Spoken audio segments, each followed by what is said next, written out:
El lenguaje de las formas, un viaje por el espacio. Introducción, la geometría como visión del mundo. Bienvenidos a este cuarto episodio. Hoy nos adentramos en una de las ramas más antiguas y visuales de las matemáticas, la geometría.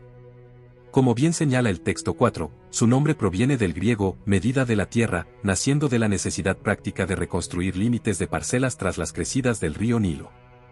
Sin embargo, la geometría evolucionó con los griegos para convertirse en algo mucho más profundo, el estudio de las formas, sus componentes y las relaciones ideales entre ellos. Hoy, no solo medimos la Tierra, entendemos la estructura del universo, desde la disposición de los átomos hasta la inmensidad de las galaxias. Parte 1. La naturaleza de los objetos geométricos. Antes de enseñar, debemos entender que estamos enseñando. El texto nos advierte que los objetos geométricos, como el punto, la recta o el plano, no son objetos físicos. No son la marca de un lápiz ni el borde de una mesa, son entidades ideales y abstracciones. Para un niño, pasar del objeto perceptible, la mesa, al concepto abstracto, el rectángulo, es un salto cognitivo enorme. Nuestra misión es facilitar esa transición, entendiendo que la geometría es la teorización del espacio físico. Parte 2. Los cimientos, conceptos primitivos y ángulos. El texto establece tres pilares fundamentales que no necesitan definición, sino intuición. El punto, la unidad mínima, sin dimensiones, la recta, una línea infinita en una sola dimensión, el plano, una superficie infinita en dos dimensiones. A partir de aquí, surge el concepto de ángulo. El documento lo define como la abertura entre dos semirrectas que nacen de un mismo vértice. Es vital que el alumno aprenda a clasificar estos ángulos no solo por su tamaño, agudos, rectos o obtusos, sino por su relación, los complementarios, que juntos forman un ángulo recto, y los suplementarios, que forman un ángulo llano. Esta comprensión es la base para entender la estabilidad en la construcción y el diseño. Parte 3. Polígonos, triángulos y la rigidez de la forma. Entramos en el mundo de los polígonos, y el texto le da un lugar protagónico al triángulo. ¿Por qué? Porque es la única figura geométrica que no se deforma. El texto nos enseña a clasificarlos con precisión. Por sus lados, equilátero, perfección y simetría, isósceles y escaleno, por sus ángulos, acutángulo, obtusángulo y el esencial triángulo rectángulo, piedra angular de la trigonometría. También exploramos los cuadriláteros, donde aprendemos a diferenciar entre paralelogramos, como el cuadrado y el rombo, trapecios y trapezoides, analizando sus lados paralelos y sus diagonales. Parte 4. La conquista de la tercera dimensión. El texto nos lleva finalmente al espacio tridimensional. Aquí es donde la geometría se vuelve tangible. Diferenciamos dos grandes familias de cuerpos. Poliedros, figuras de caras planas, como los prismas y las pirámides.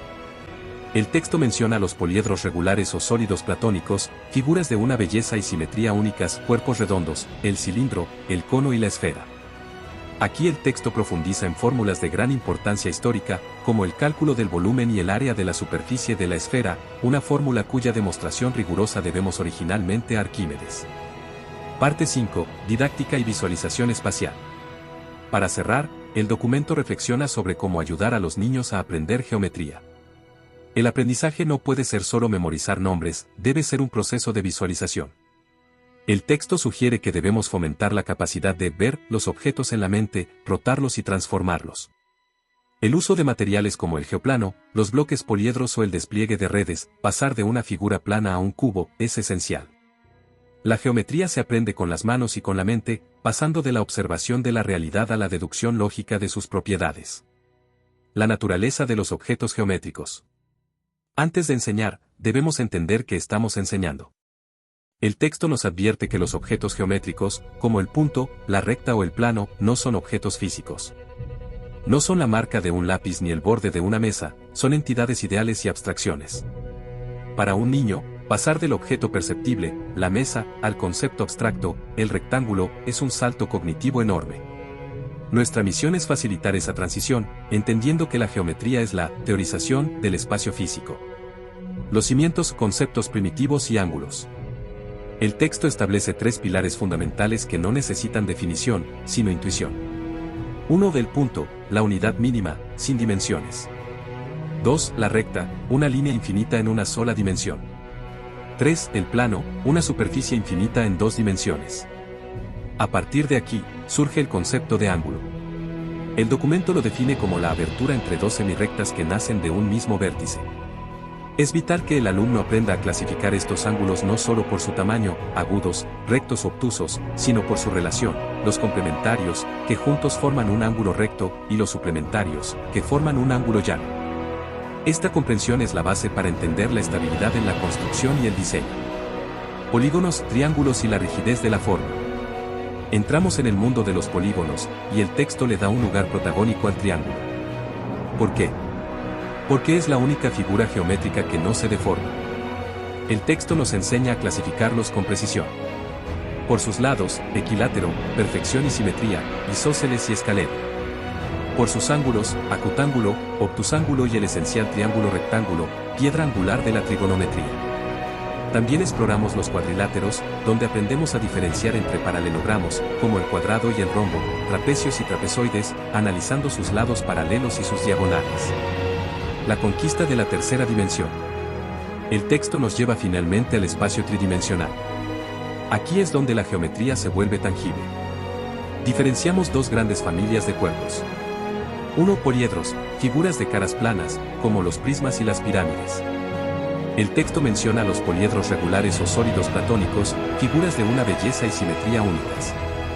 2. Cuerpos redondos, el cilindro, el cono y la esfera. Aquí el texto profundiza en fórmulas de gran importancia histórica, como el cálculo del volumen y el área de la superficie de la esfera, una fórmula cuya demostración rigurosa debemos originalmente a Arquímedes. Didáctica y visualización espacial. Para cerrar, el documento reflexiona sobre cómo ayudar a los niños a aprender geometría. El aprendizaje no puede ser solo memorizar nombres, debe ser un proceso de visualización. El texto sugiere que debemos fomentar la capacidad de ver los objetos en la mente, rotarlos y transformarlos.